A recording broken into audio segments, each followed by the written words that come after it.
Кыргызстан көкбөрү боюнча чемпион Бекназаров кармалды. Өзбек машыктыруучусу сыйланды. Арабаңыз, эфирде Политклиника медиасынын бул жумада программасы. Бул программада сиздерди аптанын ичинде болгон маанилүү жаңылыктар менен мен Чопонбек Сабырбеков тааныштырам. Биздин каналга катталганды унутпаңыз. Казакстандын борбору Астана шаарында өтүп жаткан дүйнөлүк көчмөндөр оюнунда кыргыз курама командасы көкпар оюну боюнча күмүшкө ээ болду. Кыргыз курама командасы финалда Казакстандын курама командасы менен беттешип 5-4 эсебинде утулган. Оюндун негизги бөлүгүндө командалар 4-4 эсеби менен тең чыгып, 10 мүнөттүк кошумча убакытта казак курамасынын оюнчулары биринчи кулак салып жеңишке жетти. Беттеш учурунда чыр чыгып, оюн 15 мүнөттөй токтотулду. Оюндардын жүрүшү тартылган видеолордо биринчи таймдын 13-мүнөтүндө эсеп 3-1 болгондо Казакстандын курама командасынын оюнчусу Улан Байтөрөев атаандашы Кубанычбек Султан уулун камчы менен чаап жибергенин көрүүгө болот. Кыргызстандык жер улак боюнча курама команда оюн учурунда калыстар казак тарапка тартып жатканын билдиришкен. Оюн тууралуу айта кетсем, негизи бул нерселердин мынчалык деңгээлде адилетсиздик болот деп мындай адилетсиздик болорун билгенбиз, бирок мынчалык деңгээлде казактын улакчыларына такымына бастырып, свисток берип, 4 салым салдырып казактын улакчыларын ушундай адилетсиздик кылат деп биз ойлогон эмеспиз. Судьялар келип бизди сөгүп атты, милициялар келип сабап атты улакчыларды, спецназдар. Анан барсак КНБнын сотруднигимен сен элди бөлүп атсың деп мага удостоверенияны көрсөтүп, коркутуп, сүрөткө тартып, давление болду аябай, биз ага карабай ойноп бергилечи деп сурангандан таза карап беребиз дегенден биз полега чыкканбыз. Биз 3-1 менен эсеп менен утуп атканда балдар камчылап киргенде эле. Анан экинчи таймды полный 1-1де жекеме-жеке аттар чыкканда биздин бала артка караган моментте тигини кир деп улакка бастырып, свисток берип, бүт видеодо бар. Свисток берип ошолорго салым салдырды 4 жолу. Чечүүчү салымды да ошентип салдырды, өзүңүздөр көрдүңүздөр. Казак тарап мындай неорганизованность, мындай калыссыздык кылат деп биз ойлогон эмеспиз, күткөн да эмеспиз. Ушул жеңишти эми мен майрамдай алат деп, намыстар болсо майрамдай албайт го деп ойлойм. Биз кыргыз элинен барыңыздар, көрдүңүздөр, биздин жигиттер болгон күчүн сайды. Жетекчилер ошол жерде турдук до конца, ойнодук. Мен үчүн ушул жигиттер 12 жигит чемпиондор. Рахмат барыңыздарга. Аллах күбө иншалла. Ал эми көкбөрү боюнча кыргыз улуттук курамасы дүйнөлүк көчмөндөр оюнунун чемпиону болду. Финалдык беттеште бул курама Казакстандын көкбөрү курамасы менен беттешип 14 эсебинде жеңишке жетти. Кыргызстандык көкбөрүчүлөр биринчи бөлүктө Тайгазанга 5 улак салды. Казак көкбөрүчүлөрү 1 улак салганга жетишти. Экинчи бөлүктө эсеп 8-3 болду. Үчүнчү бөлүктө кыргыз көкбөрүчүлөрү дагы 2 улак салды. Оюн бүтөрүнө саналуу секундалар калганда казак курамасынын оюнчусу дагы 1 улак салып, акыркы эсеп 10-4 болду. Азимбек Бекназаров кылмыш жаза кодексинин кылмыштуу жол менен табылган ири өлчөмдөгү каражаттарды легалдаштыруу беренеси боюнча шектелип жаткандыгы белгилүү болду. Азимбек Бекназаровдун уулу Руслан Бекназаровдун айтымы боюнча кылмыш иши 2010-жылы Азимбек Бекназаров жана Темир Сариевдин ортосундагы сүйлөшүүсүнө тиешелүү. Кылмыш жаза кодексинин 222 беренеси бул. Кылмыштуу жол менен табылган каражатты мыйзамдаштыруу деген статья. Анан крупный ири өлчөмдөгү ошол статьямен караптыр. Бул 2010-жылы Сариев менен ошол убактагы финансы министринде сүйлөшүү боюнча ошол экен. Баягы чыгып кеткен Ауди жазуу боюнча. Ауди. Негизи буга чейин суракка барды беле, кандай болду? Буга чейин 2 жолу суракка барган. Биринчисинде ошону сураган, экинчисинде сураганда ошо Атамбаев менен болгон сүйлөшүүнү сураган экен. Ошондо $400,000 бир таможня алды деген, ал ким эле, кандай байланышыңыз бар деген 2 сурак болду. Үчүнчүсүнө камап атат.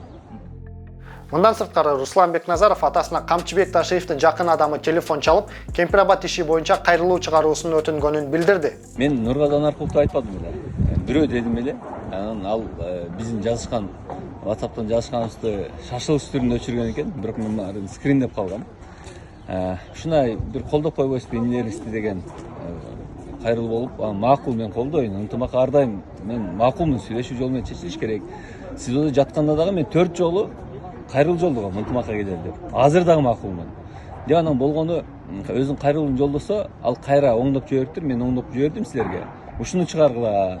Жакшы болот эле, ошо менен бардык маселеңиз чечилет эле, инилериңиз түшүнүп суранып атат деген.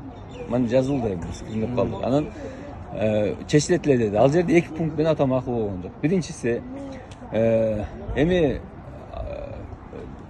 Камчыбек Кыдыршаевичке тиешелүү экен.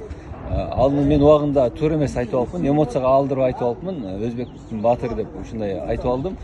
Негизи ал бүгүнкү күндүн чыныгы кыргыздын нак баатыр экен деген текст бар болчу. Эми бул черес жүрдү эми Нургазы. Муну тим эле коелу. Экинчиси Кемпирабад маселеси боюнча. Биз документтердин баардыгын көрдүк. Ал жерде көрсөк кыргыз мамлекет уткан экен. Биз ушуну көрбөгөн үчүн туура эмес айтып алыппыз деген сөздү да. Анан атам айтты, мынтип жалган айтпай эле койгула. Силер мага документти көрсөткүлө, мен азыр айтканга даярмын туура эмес деп. Бирок силер материалды көрсөткүлө да. Анын жада калса силер жогорку кеңешке көрсөткөн жоксуңар деди да. Бирок мен колдойм, ынтымакка келели, мындан ары ынтымак болсун. Мен кайрылуу жолдойм, жакшы ак өргө курдуңар деп туруп анан өзүнүн кайрылуусун чыгарган. Баягы Назар Ньюстагы кайрылуусу, э? Жок, андан кийин өзүнүн Facebook баракчасында турат. Ошол кече каматып мурдагы үн чыгарган. Өзүнүн баракчадан чыгарып, жакшы аксакал катары сөзүн айтып, батасын берип, өнүгүү болсун, өсүү болсун деген сыяктуу кайрылуу жолдогон. Болгон ошо эки абзац боюнча макул болгон эмес. Анда макуланда деп алды деп макул болгон. Мен анын Нургазынын атын атып алдым эле, өзү атып алыптыр, эми кекилге өзүнүн атын чакырат болуп атат окшойт. Ал ошол инилериңиз дегенде кимдер суранган окшойт деп айтып койду. Эми ини дегенде эки эле ини бар да. Абзацтагы ошо эки инисине түшүнүп, мен оюмча президент Садыр Нуркожоевич менен УКМКнын төрагасы Камчыбек Кыдыршаевич эске алган. Андан башка кимди эске алат элем? Буга чейин 12-сентябрда Кемпирабад иши боюнча сотто сурак берип жүргөн саясатчылардын бири Азимбек Бекназаров УКМКнын СИЗОсуна камакка алынганы белгилүү болгон. УКМКнын басма сөз кызматы тергөөнүн жүрүшүндө Азимбек Бекназаровдун укук коргоо органдары камакка алган ири суммадагы акча каражаттарын өзүнө ыйгарып алууга катыштыгы бар экендигин аныкталганын билдирүүдө. Социалдык тармактарда болжол менен 5-6 жаштагы балага орой мамиле кылып, урушуп жатканы тартылган видео тарап жатат. Анда видео тартып жаткан адам баланы кагып силгип, эшикке жатасың деп караңгыга сыртка чыгарып жатканын көрүүгө болот. Өтөш күнүгө урам сени. Жүзүп алам мен. Ачешкин ат. Милиция балага орой мамиле кылган адамдын тег жайы аныкталганын, ал Алай районунун тургуну Тасмадагы баланын атасы экенин билдирди. Маалыматка караганда, баланын атасы чет өлкөдө иштеп жүргөн аялын коркутуу максатында балага зордук зомбулук көрсөткөн. Ошондой эле милиция баланын денесинде жаракат жок экенин билдирүүдө. Маалыматка ылайык баланын апасы Орусияга үй бүлөнүн насыясын жабуу үчүн иштегени кеткен. Учурда баланы тайкелери алып кеткени белгилүү. Жогорку кеңеш жаңылыктарына 11-сентябрда Жогорку кеңештин жалпы жыйынында депутат Айгүл Айдарова депутат айымдардын арасын аралаган сөз тууралуу маселеге токтолду. Бизде кээ бир депутат айымдар бар да, кээ бир деп айтсам аз башкалар кап болот. Куран окутуптур жакын арада эле, билбейм качан. Куран окутканда биз 3 айлык каникулда жүрдүк да. Биз келе албай калдык, туурабы? А эми келип Куран окутуп коебуз. Жаткан жери жаннатта болсун, бейиште болсун. Бирок эч качан көрөт элем Куран окуп келбесең, сен апаң өлгөндө деген сөздү мен айттырбаймын. Айтып койгон коллегалар, бул жердечи чача пача деген ушаңарды токтоткула. Өз ичи арада ичиңерде чечишип алгыла. Эч качан бирөөнүн апасын асылганыңарды укпайм мындан ары. Сиздерге тиешелүү. Бардыңыздарга тиешелүү. Мындан ары бирөөңүздөрдүн оозуңуздардан чыкпасын, катуу тиет экен мындай сөз. Ооба Куран окутулду. Кудай сактасын. Куран окуган бара албай калсак, азыр мен барсам эжеге кандай гана сөздөрдү айтпады. Өткөндө дагы айтат. Көрөт элем сен апаң өлгөндө деп. Туура эмес, мындайдан кайталык. Биз тим более эл өкүлү мындай нерсеге барбайлык. Барыңыздарга рахмат. Апага асылбагыла мындан ары эч качан. Эрлан Коколов 12-сентябрдагы жыйында депутат ким экенин жана аны кабыл алуудагы күттүрүү маселесин көтөрдү. Анын айтымында эл өкүлүн чиновниктер кабыл алууда күттүрүп, элдин көйгөйүн чечүүдө тоскоолдук жаратышууда. Мен депутат болуп келгениме 2,5 жыл болду да, Алмаз Акунжанович. Анан бир нерсени чече албай атабыз. Биз депутат деген ким? Кыргызстандачы депутатка кандай мамиле кылыш керек? Мен эгер өзүмдүн мыйзамдарымды сактай албасам, мен элдин мыйзамын кантип сактайм? Биз мындай мыйзамдуулуктан бир аз чыгып кеттик да, ушу депутатка келгендечи. Бир жерге барсаң киргизбейт. Күтүп тур дейт. Эшиктин алдында тиги чоңдорго чалып билдиртип коелу депчи. Бизде эми баягы неме бар да, неприкосновенность бар да, туурабы? Же мындай отдельный баягы депутаттарга барбы, анан мага жокпу билбейм. Мен негизинен Алмаз Акунжанович күтүп жүрө албайм да, ачыгын эле айтып кетейин. Күтүп жүрө албайм. Барган жериндечи чын жарым сааттап, 1 сааттап мен отура албайм. Анткени элдин ошончо көйгөйү бар, эл ошончо суроолор менен келет. эгер мен бир жерге барып өзүмдүн суроолорум менен барып отуруп ошол жерден өзүмдүн суроолорум менен барып аткан болсом мен күтүп отурмакмын. Бирок биз жогорку кеңештин депутаты болгондон кийин биздин мыйзамдуулугубузду да сактап беришиңерди суранабыз. Баягыда туруп бир жумуштар менен баратсам, немен гаилер туруп өткөрбөй атат. Могу ак үйдү да жабып коет, Алмаз Акунжанович, могу жерде бизде площадьта бир нерсе болгондо ак үйдү жабып коет, гаи өткөрбөйт, жолду жабып алышат. Жумушуңа келе албайсың. Анан эми кырылышып ал жерде отура албайт экенсиң. Эгер бир нерсе десең айтышат. Эрлан Кокулов депутат болуп кыйын киши болуп атат, андай мындай дешет.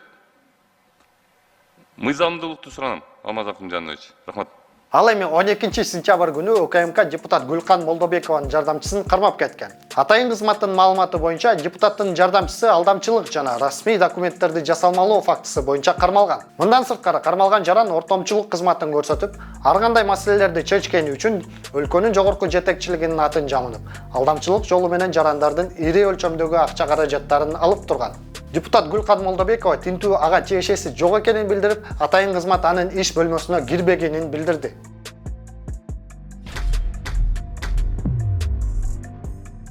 Президент Садыр Жапаров 11 сентябрда бокс боюнча өзбекстандык машыктыруучу Акмал Хасановду Бишкекте кабыл алып, кыргызстандык спортчу Мунарбек Сейитбек уулунун жеңишине кошкон салымы үчүн ага ыраазычылык иретинде автоунаа белек кылды.